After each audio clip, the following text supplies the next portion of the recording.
Now, when you're sharpening for landscapes for print, it's a little bit different process. Number one, because the shooting situations are so different. I mean, you'll do a lot of shooting in dim light, sometimes night shooting and so on, where noise is a major consideration. You're not going to have to think about noise that much in portrait photography if you're shooting it correctly to begin with. But in landscape, nature rules, so you have to operate within her boundaries. The first thing you do on every image is look and see what you've got in the way of noise and focus. And as we take a look at this image at full magnification, you can see we do have some noise here in the middle of the image. Of course, the noise is not going to be so prevalent in the brighter areas, but we've got a lot of kind of darkish areas of this image to think about, and there is noise to be sure. So when we do sharpening on this image, we want to think about probably adjusting the threshold up to about a 4. This next one, same thing. Now we have a different situation here in that these ridges of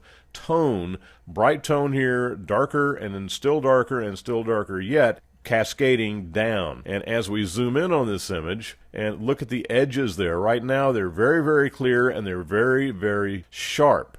But the one thing that you have to look out for is that the more sharpening you put on this image, the more of a halo you're going to develop on the edge of these different tone layers. And we'll look at that as we approach sharpening this specific image. The next one has a lot of clouds in it, and I think the only thing we want to sharpen are these towers right here and anything in the foreground or that is earth. Okay, we don't want to sharpen clouds. Why do we sharpen clouds? Because they're supposed to be soft. You don't need to sharpen them. I mean, unless you're shooting a tornado or some really, really unbelievably forefront cloud formation, then maybe, but generally speaking, you don't sharpen clouds. The next image doesn't need any sharpening whatsoever. It is a total pastel image, and I would make a case even for introducing a little bit of blur to help the blend between these colors. This color gradation, this kind of image is where a 14-bit image really comes in handy. The next image is about the same thing. The only thing we're going to focus are these trees right here. And we have the same consideration here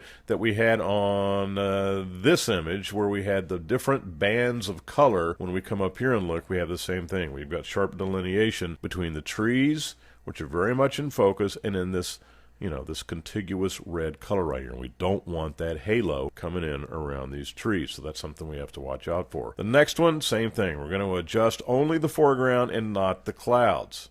So that's approaching landscape. So let's go ahead and look at one of the more difficult ones that we have to approach, and that's this one of the Grand Canyon at sunset. And we'll go ahead and size it.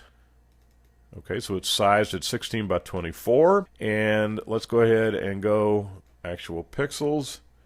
And I want to see, when I apply the sharpening, I want to see how it's affecting these different bands of color. So we come up Filter, Sharpen, Unsharp Mask, and you can already see it. Now, it's not really that visible yet because this is super magnified, and it's not going to be evident at full distance of view, but you can see it.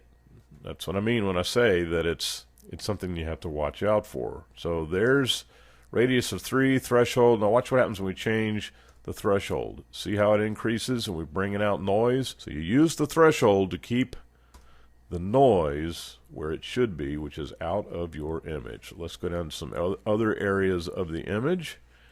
And right here where these people are, and you can see the halo, it's coming in around them, although it will not be visible. Trust me. Now let's go to 0 on this, and you can see the difference in the sharpening. Let's go to 2 on the radius, and if it weren't for the fact that we were trying to keep the halo out of the image up here and keep the noise down, I would say that would be a good adjustment. But I'm going to put this threshold back up to 4, and I'm going to run this up to 200 and see how that works. This is just experimentation. A little bit of halo, none down here, thank goodness. So a little bit of halo right here, but as we zoom in on this image, let's go ahead and hit OK. We don't have anything that's really visible. You can't really see it. So I think we're going to live with that. All right, so let's go to full view on this. And I want to look at an area of the image over here. See the halo? Yeah, I wish we didn't have that, but it's not so bad that we can't use it. You do have to be cognizant of the fact that it's going to be there, and it's a matter of degree as to whether you can accept it or not. So before and after. And see, we have a whole lot more detail on this rock and on the surface of the earth, on these canyon walls and so on. And that's what I'm looking for, before and after. So that's how to do the sharpening on a landscape image, keeping a very sharp eye on what you're doing to the noise, keeping a very sharp eye on the halo that comes around on high contrast adjoining portions of an image.